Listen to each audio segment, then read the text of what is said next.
AITA for refusing to let my sister stay with me after she lied about her relationship status and brought her boyfriend into my home.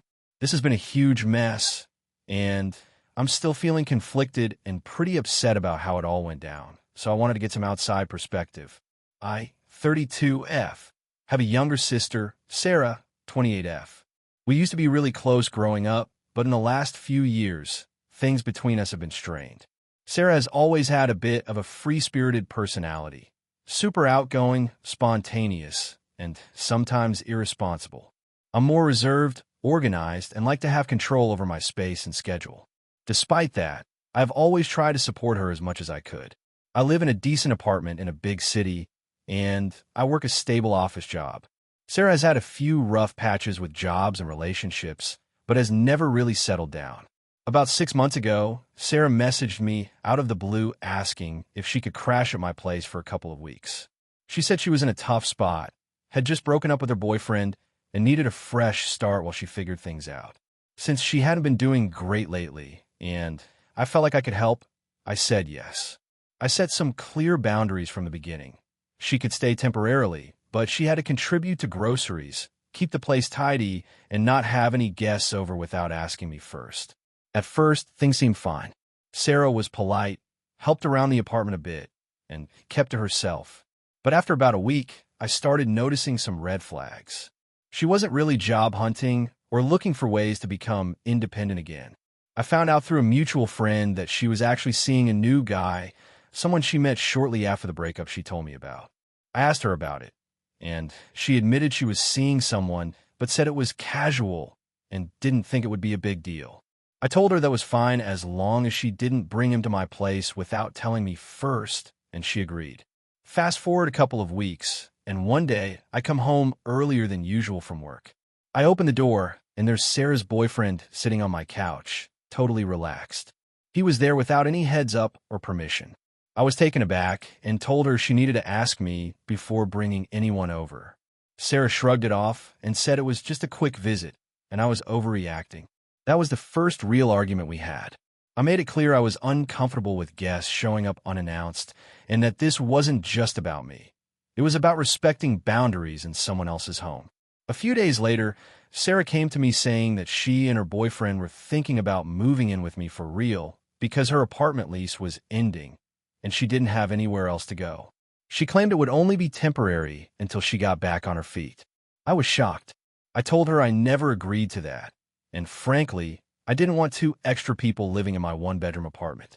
I also reminded her that she had promised to respect my space and boundaries. Sarah got really defensive. She said I was being selfish and unsupportive, especially since she was going through a hard time. She said it was unfair that I was helping her halfway by letting her stay temporarily, but not fully supporting her when she needed it most. At this point, I started to question how much I wanted to keep trying to help her if she wasn't going to respect my rules or appreciate the help I was offering. I told her I was willing to support her, but there had to be limits, and bringing her boyfriend to live with me was crossing a huge line. She left my apartment that day, saying she'd find somewhere else, but I was left feeling hurt and conflicted. About a week later, I found out from a friend that Sarah had been telling people that I kicked her out, that I was cold and unsupportive, and that I was the worst sister ever. This hurt me deeply because I had really tried to help her when she was vulnerable. Then came the final blow. A mutual friend told me that Sarah had actually lied about breaking up with her boyfriend when she first asked to stay with me. She was still in a relationship the whole time, just didn't want me to know. She'd been sneaking him over, bringing him food from my kitchen, and even spending nights there. I felt blindsided and betrayed. I confronted Sarah about it, and she admitted she had lied. She said she didn't want me to judge her or say no if she told the truth. She also said she was upset that I wasn't more understanding. At this point, I told her I needed some space from the situation and that I couldn't continue to host her under these circumstances. I offered to help her find a place or assist with moving costs, but I couldn't have her staying with me after all the lies. Sarah hasn't spoken to me since then, and I feel like she's convinced others that I'm the bad guy here. I'm struggling with guilt because I want to help my sister, but I also have my own life and boundaries. So, AITA for refusing to let my sister stay with me after she lied about her relationship status and brought her boyfriend in my home without permission? If you enjoyed the video, don't forget to leave a like and subscribe to the channel. It helps the content grow and motivates me to create even more great videos. Turn on notifications so you don't miss any new uploads.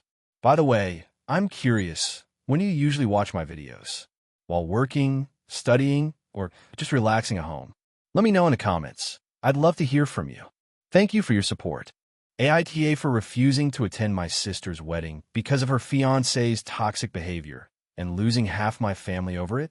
I never thought I'd be the one posting an AITA story about my own family. But here we are. I'm 29F, and my sister, 32F, has been engaged for about a year. We were always close growing up, but this whole situation has created a massive rift, and now I'm questioning whether I'm really the bad guy here.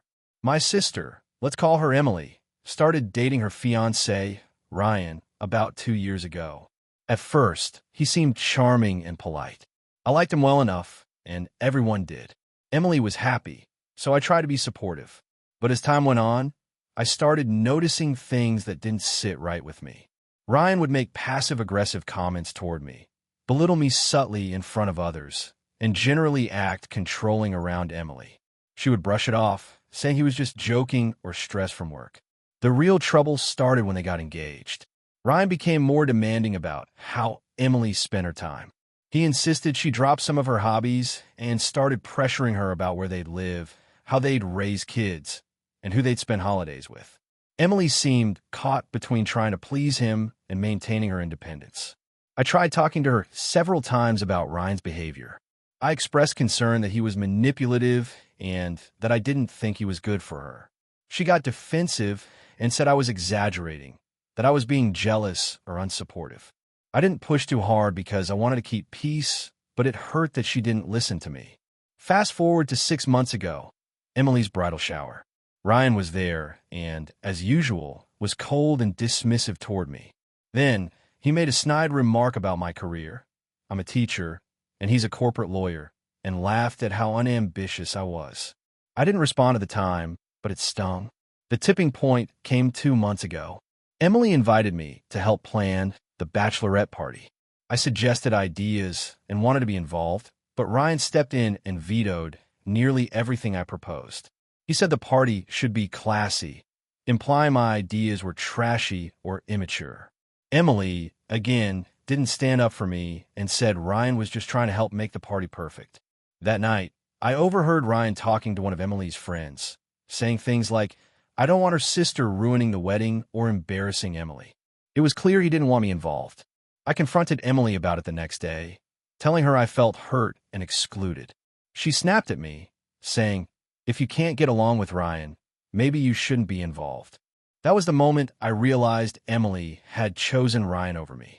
Then, last month, I found out Ryan had been spreading rumors about me among the family, calling me lazy, saying I was a bad influence on Emily, and even accusing me of trying to sabotage their relationship. My parents believed him without asking me, which crushed me. Because of all this, I decided not to attend their wedding. I told Emily I couldn't be part of a day that celebrated someone who treated me so poorly and made my sister miserable.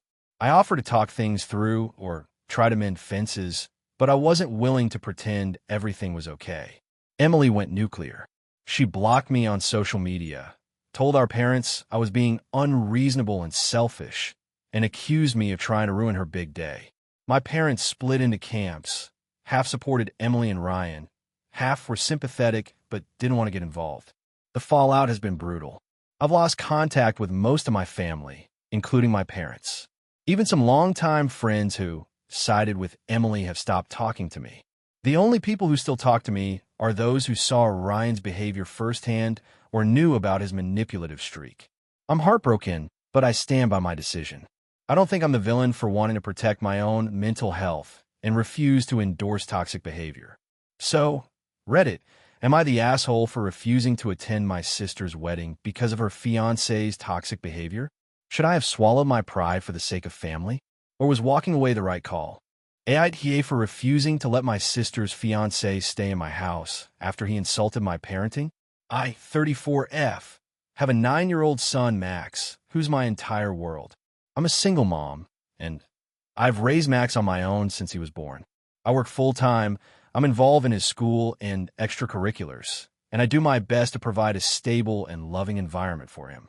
My sister, Jenna, 29F, has always had a more chaotic lifestyle, bouncing between jobs and relationships. We've always been close despite our differences, but things got complicated recently. Jenna got engaged 6 months ago to a guy named Alex, 32M. When they first got together, I wasn't sure about him. He seemed nice enough, but also kind of arrogant and dismissive in small ways. Jenna was head over heels, so I kept my opinions to myself, hoping I was wrong. For the first few months, I barely saw him. Jenna lives in a different city, about a 2-hour drive away, so we don't hang out as often as I'd like. Fast forward to last month. Jenna and Alex announced they were planning to move to my city because Jenna got a job here. They said they'd be staying with me for a few weeks while they got settled and looked for an apartment. I agreed, figuring it would be temporary, and I wanted to support my sister. The moment they arrived, it was clear Alex wasn't thrilled about staying in my house. He barely acknowledged me or Max. He acted like he owned the place and made little passive-aggressive comments about how small and outdated the house was. I kept my cool because I wanted to avoid drama. One afternoon, I was helping Max with his homework in the living room, and Alex walked in. Max had just finished a drawing he was proud of, and I praised him for working hard. Alex scoffed and said, "Why waste time on this? You should be focusing on something more productive, like sports or coding, not wasting time with childish stuff."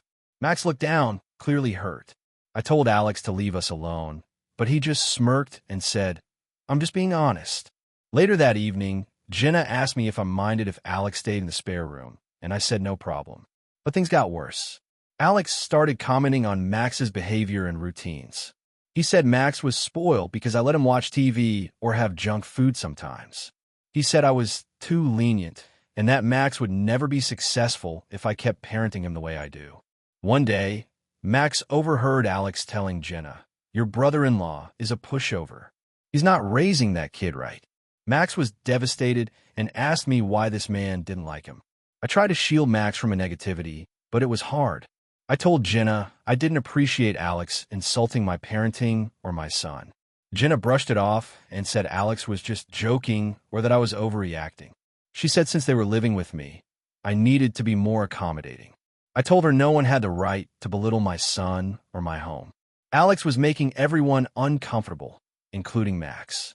Then came the final straw. One evening, I was making dinner when Alex started lecturing me about how I should toughen up Max and make him get rid of some toys he didn't need. When I said no, he snapped, "You're just coddling him. Kids need discipline, not a babysitter who treats them like a fragile doll." I lost it. I told him to leave my house immediately. Jenna got angry and said I was being unreasonable and that Alex hadn't meant to be rude. She accused me of being jealous of their relationship and said I was making the situation worse. Alex packed his things and left that night, but Jenna stayed. Things have been tense ever since. Jenna won't talk much, and Max is upset that his aunt is distant. I feel like I'm being made the villain for standing up for my kid. Am I the asshole for refusing to let Alex stay after he insulted my parenting and made my son feel bad? Should I just try to tolerate him for Jenna's sake, or was I right to kick him out